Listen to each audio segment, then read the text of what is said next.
19 tax دفاتر ہیں جہاں پر ایک ہی پیٹرن کے ساتھ یہ سارا کام کیا گیا ہے، اور اس میں وہی ساری شیل کمپنیز جو ہیں وہ انہوں نے اپنے اسی پیٹرن کے ساتھ کام کیا ہے کہ لوگوں سے انوائسز کے تھرو جو ہے وہ ان سے پیسے وصول کیے ہیں۔ اس میں سب سے جو ہم کہہ سکتے ہیں کہ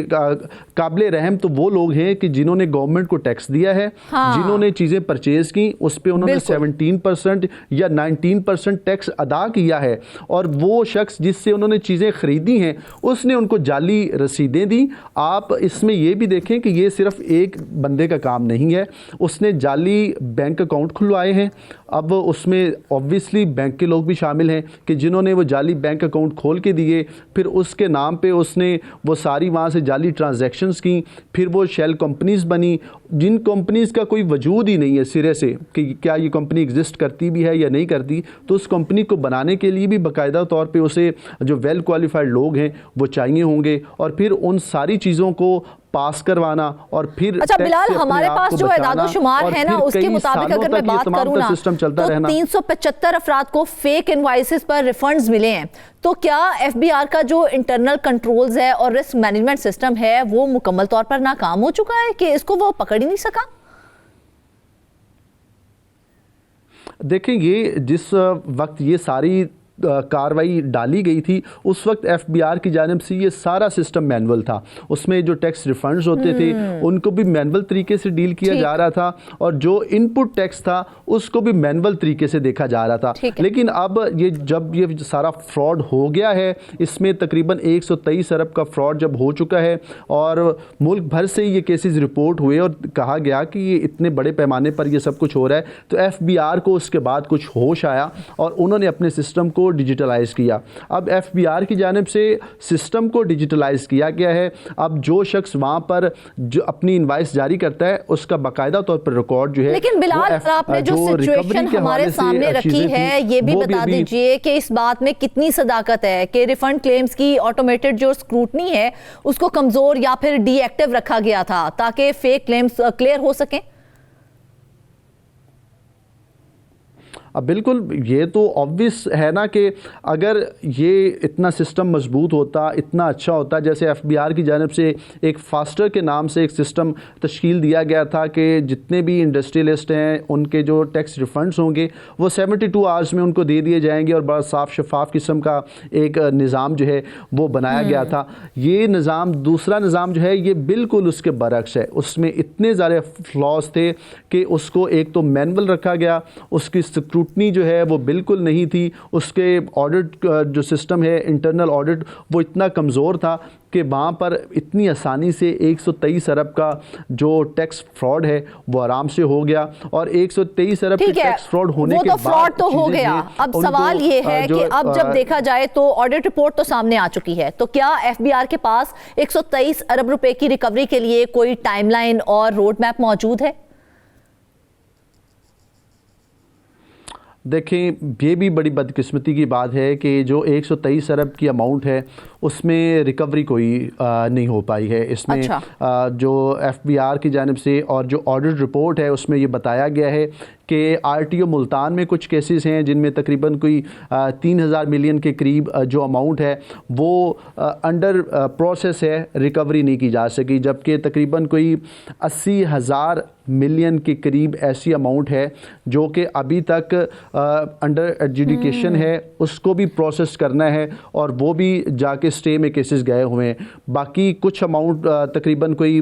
4-5 ہزار ملین کے قریب ایسی اماؤنٹ ہے جو کہ انڈر ریکوری ہے، اس کو بھی ابھی انیشیٹ کیا ہے اس کو لیگل پروسیڈنگ کے لیے۔ تو آپ یہ کہہ سکتے ہیں کہ کل ملا کے زیرو ریکوری ہے، اس میں کوئی ریکوری ابھی تک نہیں کی جا سکتی ہے۔ صرف یہ بتایا گیا ہے کہ افسوس کی بات ہے بلال، دیکھا جائے تو نہ کوئی ٹائم لائن موجود ہے اور نہ ہی کوئی روڈ میپ موجود ہے۔ اگر دیکھا جائے تو اس کیس نے پورے ٹیکس ریفنڈ سسٹم کی کریڈیبلٹی پر سوال کھڑے کر دی ہیں۔ تو سوال میرا یہ ہے کہ کیا حکومت کوئی ریفارم پیکج وغیرہ جو ہے وہ بھی متعارف کروانے جا رہی ہے اب اس صورتحال کے بعد، یا اس پہ بھی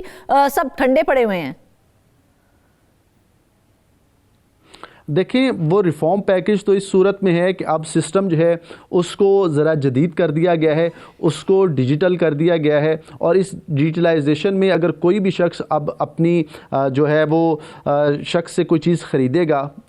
اور وہ شخص ایف بی آر کے ساتھ, پہلی بات تو یہ ہے کہ رجسٹرڈ ہونا چاہیے. اب وہ اگر رجسٹرڈ ہوگا تو وہاں جیسے ہی اس سے وہ کوئی چیز انوائس جو ہے وہ جب جنریٹ کرے گا تو اس کی ایک کاپی جو ہے وہ ایف بی آر کے پاس سیلف جنریٹڈ سسٹم کے تحت ایف بی آر کے پاس پہنچ جائے گی. اب ڈیجیٹلائزیشن کی جانب اور یہ سیلف جنریشن کی جانب تو ایف بی آر آ گیا ہے, لیکن جیسے ہم اس سٹوری کے حوالے سے بات کر رہے ہیں کہ وہ اتنی بڑی اماؤنٹ جو ہے وہ 123 ارب کی, اتنے بڑے فراڈ کے بعد کیا اتنی سی ریفارمز انف ہے سسٹم کو بہتر کرنے کے لیے؟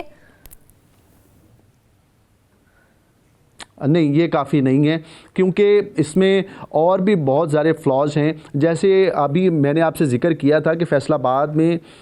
پاکستان کی سب سے بڑی دھاگے کی مارکیٹ ہے, تو اگر آپ وہاں پہ چکر لگائیں گے تو آپ کو شاید ہی کوئی 500 کے قریب جو ٹریڈرز وہاں پہ بیٹھے ہیں اس میں سے 5 یا 10 کے قریب ایسے مل جائیں گے جو باقاعدہ طور پر فائلر ہوں گے, جو باقاعدہ طور پر اپنا ٹیکس ریٹرن جمع کرواتے ہوں گے, اور جو باقاعدہ طور پر بتاتے ہوں گے کہ ہماری اتنی انکم جو ہے یا اتنا ہم ٹرن اوور ٹیکس جو ہے وہ گورنمنٹ کو دے رہے ہیں. بالکل ناظرین, دیکھا جائے صورتحال بڑی خطرناک ہے. اب وقت ہے اکاؤنٹیبلٹی اور ایگزامپلری جو پنشمنٹس ہوتی ہیں نا وہ دینے کا وقت آ چکا ہے. اگر دیکھا جائے تو 123 ارب روپے محض ایک عدد نہیں ہے, یہ عوام کے اعتماد کی قیمت ہے. اگر جعلی انوائسز پر ریفنڈز بانٹے جائیں گے اور ذمہ دار بچ نکلیں گے تو ٹیکس دہندگان کا نظام پر سے یقین جو ہے وہ ختم ہو جائے گا. اب دیکھنا یہ ہے کہ آڈٹ رپورٹ فائلوں میں دفن ہوتی ہے یا پھر واقعی ہی اصلاحات کی بنیاد بنتی ہیں. اس کے ساتھ ہی آج کے پروگرام سے بس اتنا ہی. ڈھیر ساری دعاؤں میں یاد رکھیے گا. اجازت دیجیے. اللہ حافظ.